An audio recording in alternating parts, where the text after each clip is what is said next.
അല്ലേ? അൽ ഹജ്ജ് എന്ന പോലെ അത്തൗബതു അന്നദം, എപ്പോഴും പഠിച്ചു വെക്കാൻ പറ്റുന്ന ഹദീസാണ്. അത്തൗബതു അന്നദം, തൗബ എന്ന് പറയുന്നത് സങ്കടപ്പെടലാണ്. എന്ത് സങ്കടപ്പെടുക? പടച്ചവനെ, ഐ എം ഗിൽറ്റി, ഞാൻ തെറ്റ് ചെയ്തു പോയി റബ്ബേ. തെറ്റ് ചെയ്താൽ അള്ളാഹു ജയിലിലടക്കും. മഹാന്മാർ പറയില്ലേ, അള്ളാഹു ഒരു ബാത്റൂമിൽ കൊണ്ടുപോയി അടക്കുമെന്ന് പറഞ്ഞാൽ വരെ നമ്മൾ കരയണം. പക്ഷെ അള്ളാഹ് അടച്ചു വെക്കുന്നത് ബാത്റൂമിലല്ല, നരകത്തിലാണ്. അപ്പം നമ്മൾ എത്ര പേടിക്കണം? അത്തൗബത്തു അന്നദം, സങ്കടം വരണം. എന്നിട്ട് നിങ്ങൾ ആ തൗബൻ്റെ കലിമത്തൊക്കെ ചൊല്ലിക്കോളൂ. പക്ഷെ തൗബ എന്ന ഖൽബിലേക്ക് വരേണ്ട കാര്യമാണ്. അങ്ങനത്തെ തൗബ നിങ്ങൾ ചെയ്താൽ അൻസല്ലാഹു ഹാഫിളൈഹി, നമ്മുടെ അമലുകൾ എഴുതി വെക്കുന്ന മലക്കുകൾക്ക് പോലും അള്ളാഹു മറപ്പിച്ചു കളയും. മലക്കുകൾക്ക് മറപ്പിച്ചു കളയും. ഹാഫിളൈഹി വൽ മലായിക വബിഖാഅൽ അർളി കുല്ലഹാ ഖതായാഹു വദുനൂബഹു, ആ മനുഷ്യന്റെ തെറ്റുകൾ ഭൂമിക്ക് അള്ളാഹു മറച്ചു കളയും. എവിടെയാണോ തെറ്റ് ചെയ്തത് ആ സ്ഥലങ്ങൾ അള്ളാഹിന്റെ മുമ്പിൽ വന്ന് സാക്ഷി പറയുന്നതാണ്. എവിടെയാണോ ഇബാദത്ത് ചെയ്തത് ആ സ്ഥലങ്ങൾ നമുക്ക് അനുകൂലമായും സാക്ഷി പറയും. അപ്പോൾ യാത്രയിലൊക്കെ മഹാന്മാരായ ആളുകൾക്ക് ഒരു ശീലമുണ്ട്, എല്ലാ പള്ളിയിലും പറ്റുന്നിടത്തൊക്കെ സമയമുണ്ടെങ്കിൽ 2 നിസ്കരിച്ചിട്ട് ഇങ്ങനെ പോവുക. അങ്ങനെ ഏതോ ഒരാൾ ആയിരക്കണക്കിന് പള്ളികൾ നിസ്കരിച്ചിട്ടൊരു അനുഭവം പെടുത്ത് കണ്ടിരുന്നു. ആയിരക്കണക്കിന് പള്ളിയിൽ നിസ്കരിച്ചിട്ടുണ്ട്. എന്താ ഒന്നുമില്ല, ഇതാണ് നമുക്ക് സാക്ഷിയാവുന്ന സ്ഥലങ്ങളെ വർദ്ധിപ്പിക്കുക.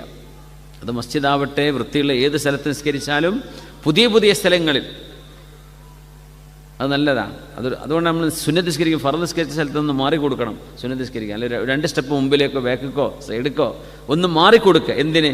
നമ്മുടെ നിസ്കാരം നടന്ന സ്ഥലങ്ങളുടെ എണ്ണം വർദ്ധിപ്പിക്കാനാണത്.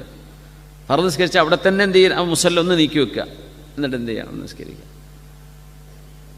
അൻസല്ലാ, അള്ളാഹു തൗബ അങ്ങ് സ്വീകരിച്ചു കഴിഞ്ഞാൽ ഭൂമിയെ അള്ളാഹു മറപ്പിച്ചു കളയും. അത് മലക്കുകളെ മറപ്പിച്ചു, ഹഫദത്തിൻ്റെ മലക്കുകളെ മറപ്പിച്ചു കളയും. കാത്തിബീങ്ങളായ മലക്കുകൾ അള്ളാഹു തആല മറപ്പിച്ചു കളയും.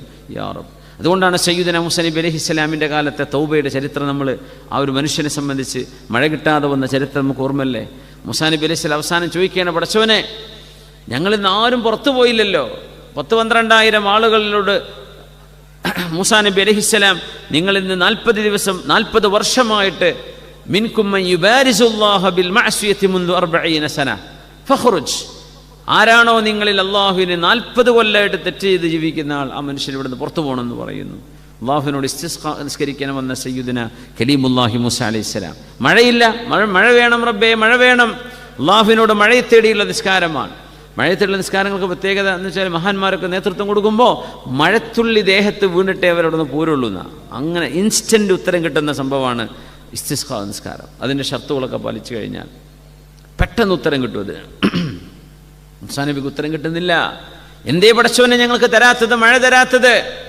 മൂസാ നബിയെ 40 കൊല്ലമായി ക്രിമിനലായി ജീവിക്കുന്ന ഒരു മനുഷ്യൻ നിങ്ങളുടെ കൂട്ടത്തിൽ, അയാളോട് മാറി നിൽക്കാൻ വേണ്ടി പറയും. ആ സദസ്സൊന്ന് ശുദ്ധമാവട്ടെ, അയാളോട് മാറി നിൽക്കാൻ വേണ്ടി. മൂസാ നബി, ഞാൻ വിളിച്ചു പറഞ്ഞാൽ അവരെങ്ങനെ കേൾക്കാനാണ്?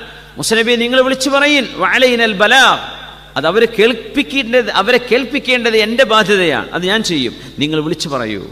മൂസാ നബി വിളിച്ചു പറയാണ്. എല്ലാവരും കേട്ടു. 40 കൊല്ലമായിട്ട് അള്ളാഹുക്ക് തെറ്റ് ചെയ്ത് നടക്കുന്ന മനുഷ്യൻ്റെ, ഒരു നേരെ നിസ്കരിക്കാത്ത മനുഷ്യൻ, അള്ളാഹു ചെയ്യരുതെന്ന് പറഞ്ഞത് മാത്രം ചെയ്ത് നടക്കുന്നവരാ. ആ മനുഷ്യൻ പുറത്തു പോകണം, എന്നാൽ അള്ളാഹു മഴ തരാമെന്ന് എന്നോട് പറഞ്ഞിട്ടുണ്ട്. അപ്പോൾ ഈ മനുഷ്യൻ നോക്കുകയാണ്, യൻദുറു യുംനതൻ വയുസ്റ, ഒരൊറ്റ കുട്ടി പോണില്ല. അപ്പോൾ അയാൾക്ക് ഉറപ്പായി ഇതിനെ പറ്റിയാണ് ഈ പറയണത്. ആ മനുഷ്യൻ തല താഴ്ത്തിയിട്ട് പറഞ്ഞു, റബ്ബേ, നാണം കെടുത്തരുത് റബ്ബേ, ഞാനിപ്പോൾ പുറത്തു പോയാൽ ഇത്രയും കാലം മാന്യനായി ജീവിച്ച എന്നെ നീ ഫളീഹത്താക്കണം പടച്ചവനെ. ഇന്നി തുബ്തു ഇലൈക റബ്ബേ, ഞാൻ നിനക്ക് തൗബ ചെയ്തിരിക്കുകയാണ് അല്ലാഹുവേ, ഞാൻ ചെയ്യൂല. ആ മനുഷ്യൻ മനസ്സ് പറഞ്ഞു എന്നാ. അത് മഴ പെയ്യുന്നു. മൂസാ നബി പറഞ്ഞു, പടച്ചവനെ, ഒരൊറ്റ കുട്ടി പോയില്ലല്ലോ. മുതിർത്തും ബില്ലദീ മുനഅ്തും ബി, ആര് കാരണമാണോ ഞാൻ മഴ തരാതെ പിടിച്ചു വെച്ചത്, ആ മനുഷ്യൻ്റെ കാരണം തന്നെ ഇപ്പം മഴ തന്നത്. മൂസാ നബി ചോദിച്ചു, പടച്ചവനെ, അയാളെ നീ സ്വീകരിച്ചല്ലേ? അയാൾ തൗബ ചെയ്തു. മൂസാ നബിയെ, എന്നാൽ എനിക്ക് അയാളൊന്ന് കാണിച്ചു തരും, അയാളൊന്ന് കൈപിടിക്കട്ടെ, അയാളൊന്ന് പരിചയപ്പെടട്ടെ. തൗബ ചെയ്യാത്ത കാലത്ത് ഞാൻ അയാളെ മറച്ചു വെച്ചു, നീ തൗബ ചെയ്ത് എൻ്റെ ഹബീബായി മാറിയ മനുഷ്യനെ ഞാൻ നാണം കെടുത്തു മൂസാ നബിയെ എന്ന് മഹാനായ കലീമുല്ലാഹി തങ്ങളോട് പറഞ്ഞു എന്നാണ്. അള്ളാഹുവിൻ്റെ അഫ്വാണത്. അള്ളാഹ് മാനം കെടുത്തുന്നില്ല, അറിയിച്ചു പോലും കൊടുക്കുന്നില്ല.